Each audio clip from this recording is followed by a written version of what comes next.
नमस्कार मित्रांनो, स्वागत आहे तुमचं आपल्या चॅनलवर. आपले फायनली काल 5,000 सबस्क्रायबर्स पूर्ण झाले आहेत आणि हे सगळं तुमच्यामुळे शक्य झालंय.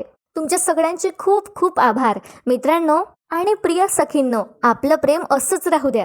मी तुमच्यासाठी असेच छान छान रिव्ह्यूज घेऊन येणार. तसाच आपला आजचा 25 मार्चचा लपंडावचा रिव्ह्यू आहे. तर मित्रांनो, सखी समोर खूप मोठा खुलासा होणार आहे तिच्या बाबांचा म्हणजे राघव कामतच्या हत्येचा. ती हत्या या मनस्विनीने म्हणजे सरकारनेच केली आहे हे सत्य तिच्या समोर येणार आहे. त्याचबरोबर सखीने तेजस्विनी आणि मनस्विनी दोघींनाही चान्स दिलाय सिद्ध करण्यासाठी की खरी तेजस्विनी कोण आहे ते. आणि कान्हाने ओपन चॅलेंज दिला या सरकारला आणि म्हटलंय, सरकार खरी तेजस्विनी लवकरच कळेल, त्यामुळे तुम्ही रस्त्यावरची एक जागा शोधा, कारण मी तुम्हाला रस्त्यावरच आणेल भीक मागायला. हो मित्रांनो, कान्हाने या शब्दात म्हटलंय. तर मित्रांनो, सुरू करूया आजच्या धमाकेदार एपिसोडला. कान्हा या मनस्विनीला प्रश्न विचारतो आणि म्हणतो, मला एक सांगा, सखी हे नाव कोणाला सुचलं होतं? तर मित्रांनो, या सरकारला म्हणजे या मनस्विनीला तर माहितीच नसतं. पण बघा हे काय करणार आहे.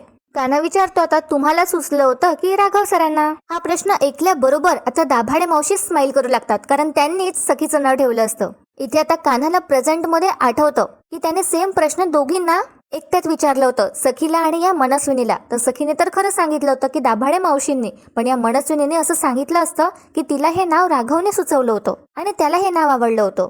आता कान्हाच्या चेहऱ्यावर एक स्माइल असते. त्याला वाटत असतं की ही खोटीच आहे, तर ही खोटंच उत्तर देणार, हिला माहितीच नाहीये. तिने जे कान्हाला एकट्याच सांगितलं ती तेच आता उत्तर देणार, राघवचं नाव घेणार. पण मित्रांनो, असं होत नाही. ही मनस्विनी इकडे तिकडे बघत असते तर तिचं लक्ष जातं दाभाडे मावशींकडे, ज्या स्माइल करत असतात. आणि ही मनस्विनी ओळखून घेते आणि सगळ्यांसमोर कान्हाला सांगते, सखी हे नाव दाभाडेंनी सुचवलं होतं. आणि आपले एक्सप्रेशन पटकन चेंज करत ती दाभाडे मावशींना म्हणते, बरोबर आहे ना दाभाडे मावशी? तर दाभाडे मावशी म्हणतात, हो हो बरोबर आहे, मीच सुचवलं होतं हे नाव. बरोबर हिने कशी बाजी पलटली बघा मित्रांनो. त्यानंतर पुढे पण आहे ट्विस्ट. ती आता सखीला म्हणते, मनस्विनी बघितलं का सखी, अगं जर मी तुझी आई नसते तर मला कसं माहित असतं हे सांग बरं. तर आता कान्हा म्हणतो डायरेक्टच, पण हा प्रश्न मी जेव्हा तुम्हाला आधी विचारला होता तेव्हा तुम्ही मला वेगळंच उत्तर दिलं होतं. राघव सरांना हे सुचलं होतं सखी नाव, तुम्ही हेच म्हणाला होतात ना. तर ही नाटकी मनस्विनी कान्हाला म्हणते, बापरे आपल्या तसं कधी बोलणं झालं आणि तू मला हा प्रश्न कधी विचारला, काही काय बोलतोय. आणि ही मनस्विनी आता सखीला म्हणते, अगं हा काही काय बोलतोय. आता सखीला याचा खूप त्रास होत असतो आणि सखी म्हणते, बस माझं डोकं दुखतंय आता. हे काय चाललंय नेमकं, काय प्रकार आहे हा, काय खरं काय खोटं नेमकं काहीच कळत नाहीये मला. तर आता कान्हा सखीला म्हणतो, एक मिनिट तुम्ही आहे ना सखी मॅडम जरा शांत व्हा. अशा वेळेस आहे ना आपण आपल्या मनाचं ऐकायचं असतं. तुम्ही नीट शांतपणे आठवा, तुमच्या आठवणीतली जी आई होती आणि आता ही जी काही तुमच्या समोर सरकार उभी आहे, या दोघींना तुम्ही समोर ठेवा डोळ्यासमोर तुमच्या आणि तुलना करा. तुम्हाला त्यात फरक नाही वाटत आहे का? तुम्हीच बघा ना, दोघींचं वागणं वेगळं, दोघींचं बोलणं वेगळं. तुमची आई किती प्रेमळ होती आणि आता ही समोर सरकार जी बाई उभी आहे, तिला प्रेमाचा अर्थ तरी माहिती आहे का? तर ही मनस्विनी नाटकं करू लागते आणि सखीला म्हणते, अगं सखी हे काय लॉजिक आहे, अगं हाताची 5ही बोटं सारखी असतात का ग? आणि माणूस म्हणजे काय मीठ किंवा साखर नाहीये प्रत्येक वेळी एक सारखं असायला. आता ही इमोशनल ड्रामा करत असते, डोळ्यात पाणी वगैरे सुद्धा आणते ही सरकार. पुढे आता ही म्हणते सखीला, हो ग होते मी प्रेमळ, पण राघव गेल्यानंतर सगळ्या जबाबदाऱ्या मला घ्याव्या लागल्यात. अगं म्हणून मी अशी झाले, अगं मला बदलावं लागलं, कारण जग जसं दिसतं तसं नसतं सखी. आणि मी बदलले, माझ्या ह्या कुटुंबासाठी बदलले, माझ्या कुटुंबाला मी वाचवण्यासाठी बदलले सखी. घरातले सगळे आता बघू लागतं त्या मनस्विनीकडे. तितक्यात सखीची खरी आई म्हणजे तेजस्विनी म्हणते, बास. आणि आता तेजस्विनी खूप मोठा खुलासा करणार आहे. तेजस्विनी सखीला म्हणते, राघवचं नाव घेऊ नकोस म्हणा या बाईला. सखी याच बाईने, या मनस्विनीने तुझ्या वडिलांचा खून केला. हे ऐकून आता घरातले सगळे हादरून जातात आणि सगळ्यांना खूप मोठा धक्का बसतो. आणि हे ऐकल्याबरोबर ही जी मनस्विनी आहे ही रडण्याचं नाटक करते. सखी आता एकदम आश्चर्याने बघते या मनस्विनीकडे. ही मनस्विनी सखीला म्हणते, अगं सखी माझा नवरा कडेवरून पाय घसरून पडला आणि मेला ग. तर खरी तेजस्विनी म्हणते या मनस्विनीला, नाही मनस्विनी तू खून केलायस, तू ढकललायस त्यांना. तर ही मनस्विनी सखीला म्हणते, अगं सखी ही जी बाई आहे ना ही वाटेल ते बोलतेय. अगं मी काय सिरियल किलर आहे का? मी का माझ्याच नवऱ्याला मारेल? अगं मी का करेल असं? मी का करेल कोणाचा खून? आणि त्यातही राघवचा? अगं त्याच्यावर तर माझं खूप प्रेम होतं. आणि पुढे आता ही मनस्विनी सखीला म्हणते, अगं राघव कडेवरून पाय घसरून पडले होते, तुला आठवतंय ना ग सखी, आपण महाबळेश्वरला गेलो होतो आणि जेव्हा असं हे घडलं तेव्हा तू आणि मी हॉटेलच्या एका रूम मध्ये होतो. तर हे ऐकून आता सखीची खरी आई म्हणते, नाही नाही सखी, तू आणि मी आपण दोघी होतो हॉटेलच्या रूम मध्ये. राघवचा खून या बाईने, या मनस्विनीने केला होता. आता ह्या सगळ्या भयंकर आठवणी आठवून सखी खूपच रडत असते सगळ्यांसमोर. आणि ही मनस्विनी जोरातच ओरडते आणि म्हणते मी नाही केलंय असं. त्यावर आता तेजस्विनी पुढे सांगू लागते सखीला, अगं हिने मला त्या रूम मध्ये बंद केलं आणि तुला ती घेऊन गेली होती जेव्हा तू खूप लहान होती. आणि खरी तेजस्विनी आता मनस्विनीकडे बघते, म्हणजे या सरकारकडे, आणि म्हणते तूच खून केलायस यांचा. पुढे आता तेजस्विनी सखीला म्हणते, सखी ही खुनी आहे, ही बाई खुनी आहे. तर आता ही मनस्विनी परत ओरडायला लागते आणि म्हणते नाही, मी खून नाही केलाय कोणाचा. आता सखीला खूपच त्रास होत असतो. तर ही मनस्विनी नाटकं करते परत आणि म्हणते, सखी तू शांत हो आणि पोलीस स्टेशनला जा आणि तिथे असलेले तू सगळे रेकॉर्ड्स चेक कर. अगं पोलिसांनी सुद्धा रेकॉर्ड मध्ये हेच लिहिलं होतं की राघव कडेवरून पाय घसरून पडलेत आणि मेले. अगं मी नाही केलाय कोणाचा खून. आता ही मुद्दामच सखी समोर अशी ओरडू लागते. सखीला इतका त्रास होत असतो तरी सुद्धा. मित्रांनो, हिने पोलीस स्टेशन मध्ये सुद्धा फिरवी केली असणार आहे. तर आता काय होतं, कान्हा म्हणतो या मनस्विनीला सगळ्यांसमोरच की जर तुम्ही खून केला नसेल मग तुमच्या बेडरूम मध्ये ड्रेसिंग टेबलच्या समोर त्या ड्रॉवर मध्ये चाकू आणि पिस्तूल कुठून आलं. आता हे ऐकून घरातले सगळे एकमेकांकडे आश्चर्यानेच बघू लागतात. तर आता कान्हा म्हणतो सखीला, सखी मॅडम जर तुमचा माझ्या बोलण्यावर विश्वास बसत नसेल तर चला माझ्या बरोबर, कारण मी डोळ्यांनी बघितलंय माझ्या ते. तर ही मनस्विनी सखीला म्हणते, अगं नाही सखी, अगं हा काही पण बोलतोय, तू त्याच्यावर विश्वास ठेवूच नको. तर आता सखी म्हणते जे काही असेल ते मी बघून ठरवेल. तर ही मनस्विनी सखीला म्हणते, अगं सखी, पण सखी काहीच ऐकत नाही आणि ती कान्हाला म्हणते चल माझ्या बरोबर. पण मित्रांनो, तिथे सुद्धा एक ट्विस्ट आहे. बघा काय होतं, सखी आणि कान्हा तर या मनस्विनीच्या खोलीत जातात चेक करण्यासाठी. पण ही मनस्विनी तेजस्विनीकडे रागातच बघते आणि तिच्या चेअरवर बसते आणि तेजस्विनीकडे एकटक बघत असते. तर मित्रांनो, आता कान्हा सखीला या सरकारच्या म्हणजे मनस्विनीच्या खोलीत घेऊन आलाय आणि तो सखीला दाखवतो, हे बघा हाच तो आरसा. आणि तो पुढे सांगू लागतो, मी त्या दिवशी आलो होतो इथे, या सेंटरला मी प्रेस केलं आणि त्यानंतर हा जो बॉक्स आहे तो आपोआप उघडला. कान्हा सखीला म्हणतो, आता तुम्ही स्वतः करून बघा एकदा. सखी आता त्या आरशावर तिचं बोट ठेवते आणि म्हणते इथे का. कान्हा म्हणतो हो हो बघा. सखी आता तिचं बोट लावते आरशाला पण काहीच होत नाही. तर आता कान्हा म्हणतो सखीला, जरा आजूबाजूला बोट लावून बघा. सखी आता इकडे तिकडे सुद्धा तिचं बोट लावून बघते पण काहीच होत नाही. कान्हा म्हणतो नीट करा, तरी सुद्धा काहीच होत नाही. मग आता कान्हाच म्हणतो तुम्ही 1 मिनिट बाजूला व्हा, मी करून बघतो. कान्हा सुद्धा आता ट्राय करतो पण तिथलं सेन्सर वर्कच करत नाही. कान्हा आता सखीकडे बघतो आणि म्हणतो इथेच होतं ते, पण असं कसं झालं, त्या दिवशी तर ओपन झालं होतं हे. पण मात्र आता सखीचा विश्वास हा थोडा थोडा कमी होत जातो. खाली आता सगळेजण वाट बघत असतात आणि खाली ही मनस्विनी मनात म्हणते, कान्हा तू स्वतःला कितीही हुशार समजत असलास ना तरी मी पण सरकार आहे. आणि या मनस्विनीला आता आठवतं की तिने रात्रीच जेव्हा सगळं चेक केलं होतं, जेव्हा तिला शंका आली होती तेव्हा तिने सेन्सर उघडून बघितलं होतं आणि त्या बॉक्स मधून तिने डायरी बाहेर काढली होती ज्यामधनं खूप सारं पीठ खाली पडलं असतं. आणि तेव्हाच या सरकारला, या मनस्विनीला शंका आली असते की तिने कान्हाला किचन मध्ये पकडलं असतं तेव्हा त्याने काहीतरी लपवलं असतं. आणि तिचा अंदाज खरा ठरतो, कारण जेव्हा ही तेजस्विनी म्हणजे ही मनस्विनी समोर येते तेव्हा कान्हा घाबरून पटकन ती डायरी तांदळाच्या पिठात टाकतो आणि त्यामुळेच या मनस्विनीला आधीच समजलं असतं.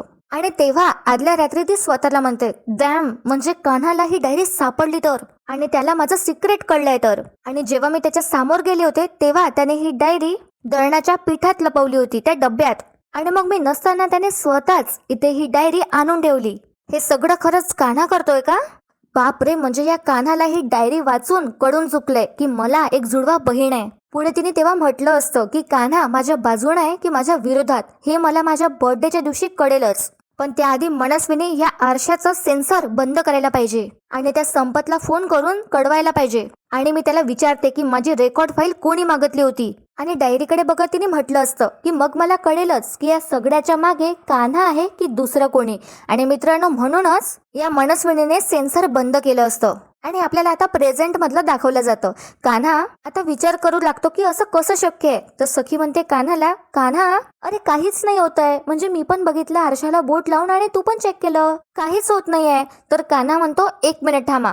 कान्हा पटकन पेचकस घेऊन येतो आणि तो सिक्रेट बॉक्स उघडण्याचा प्रयत्न करतो. सखी आता कान्हाला विचारते सुद्धा, तू काय करतोयस. कान्हा काहीच उत्तर देत नाही आणि तो बॉक्स उघडून बघतो आणि आतमध्ये बघतो तर काय, त्या बॉक्स मधलं सगळंच या मनस्विनीने आधीच गायब केलं असतं. पिस्तूल, सुरा, डायरी सगळंच.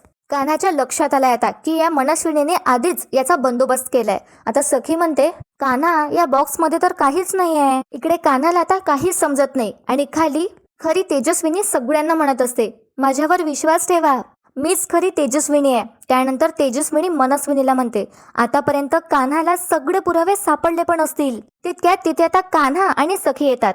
सगळेजण आता वाट बघत असतात. सगळ्यांना आता ऐकायचं असते. आता ही मनस्विनी सखीकडे बघते आणि म्हणते, सापडलं का काही? आणि परत आपला टोन चेंज करत ही म्हणते, सापडलं का? अगं कसं सापडेल? आणि कान्हाला अशी लुक देत ही मनस्विनी म्हणते, काही असेल तर सापडेल ना. आता ही मनस्विनी तिच्या खुर्चीतून उठून उभी राहते आणि कान्हाला म्हणते, काही पण बोलायचं, मागचा पुढचा विचार करायचा नाही. काय रे कान्हा, तुला काय वाटलं होतं इथे येऊन तू काहीही बोलशील आणि हे सगळे तुझ्यावर विश्वास ठेवतील? आणि त्यानंतर लगेच सखीकडे बघून ही टोन चेंज करते मनस्विनी आणि म्हणते, आता तरी पटलं ना ग तुला की मीच तुझी आई आहे ते? अगं जरी माझ्यातलं प्रेम कमी झालं असेल, माया हटली असेल, पण आहे तर मीच खरी तेजस्विनी कामत. आता खरी तेजस्विनी कान्हाकडे बघू लागते. ती सुद्धा थोडी घाबरते. पुढे आता ही मनस्विनी सखीला म्हणते, अगं या जगात, या समाजात एका खंबीर बाईला जगण्यासाठी आणि इतकं मोठं एम्पायर उभं करण्यासाठी या सगळ्या गोष्टी मारून टाकाव्या लागतात. आणि जर मी तसं केलं नसतं ना सखी, तर इमोशनली मी कमकुवत झाले असते. अगं माझ्या राघवने एवढं मोठं एम्पायर उभं केलंय, ते एका क्षणात असं डगमगलं असतं. आणि आताच्या या जगात एका स्त्रीने एवढं मोठं एम्पायर उभं करणं, इट्स नॉट अ जोक. तर कान्हा या मनस्विनीची मजाच बघत असतो की ही किती खोटं बोलते ते. पुढे आता ही सखीला म्हणते, अगं मला रोज शेकडो लोकांशी डील करावं लागतं. मनात असूनही मला चेहऱ्यावर हसू आणता येत नाही. असा हा सरकारी चेहरा घेऊन मला फिरावं लागतं. नाहीतर हे जग तुटून पडलं असतं माझ्यासारख्या एकट्या स्त्रीवर. तर मित्रांनो, तिथे असणारे गेस्ट सुद्धा या मनस्विनीच्या बोलण्याला फसतात आणि सखीला सुद्धा खरं वाटायला लागतं हे सगळं. पुढे आता ही मनस्विनी म्हणते सखीला, आणि आता राहिला प्रश्न प्रेमाचा, तर अजूनही माझं. आणि पुढे ती माझ्या मुलीवर या शब्दावर जोर देत म्हणते, माझ्या मुलीवर प्रेम आहे.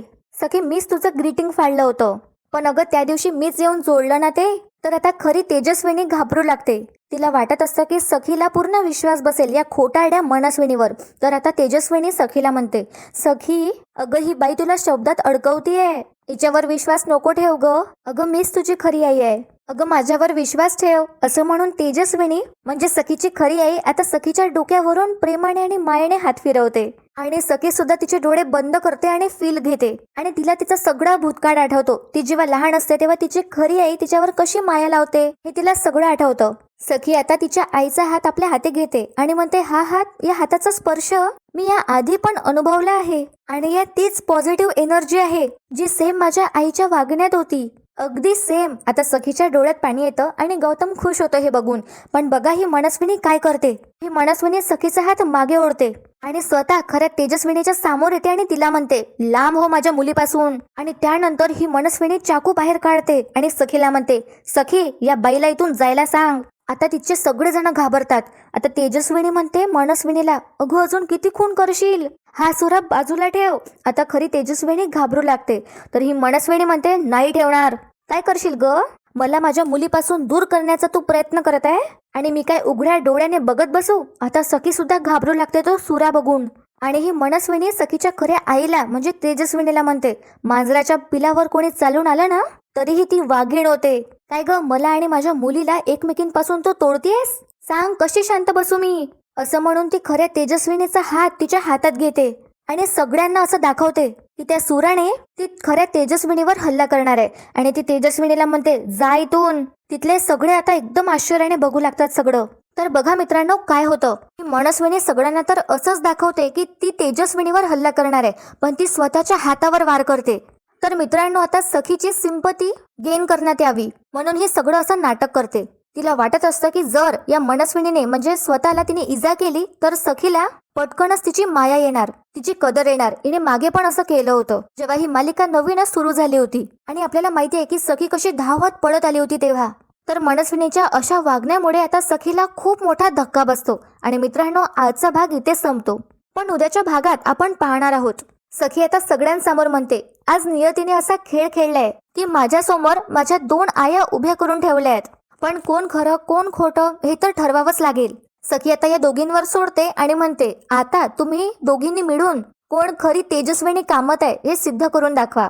आणि दुसरीकडे कान्हा या सरकारच्या खोलीत जाऊन तिला ओपन चॅलेंज देतो आणि म्हणतो सखीची खरी आई कोण आहे ते लवकरच कळेल, पण तुम्ही जागा शोधून ठेवा रस्त्यावर, कारण काय आहे ना, हे घर सोडल्यावर मी तुम्हाला रस्त्यावरच आणणार आहे भीक मागायला.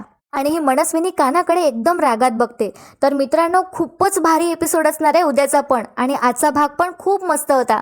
आजचा भाग तुम्हाला कसा वाटला हे मला तुम्ही कमेंटमध्ये कळवाच, पण माझे रिव्ह्यूज तुम्हाला कसे वाटतात, काही फीडबॅक असेल, सजेशन असेल किंवा तुमचं काही मत असेल तर नक्की मांडा. परत एकदा आपले 5,000 सबस्क्रायबर्स पूर्ण झाले आहेत, त्यासाठी खूप खूप धन्यवाद. आपल्या या व्हिडिओला लाईक करायला विसरू नका, चॅनलला शेअर करा, सबस्क्राईब करा आणि व्हिडिओ शेवटपर्यंत पाहण्यासाठी खूप खूप धन्यवाद.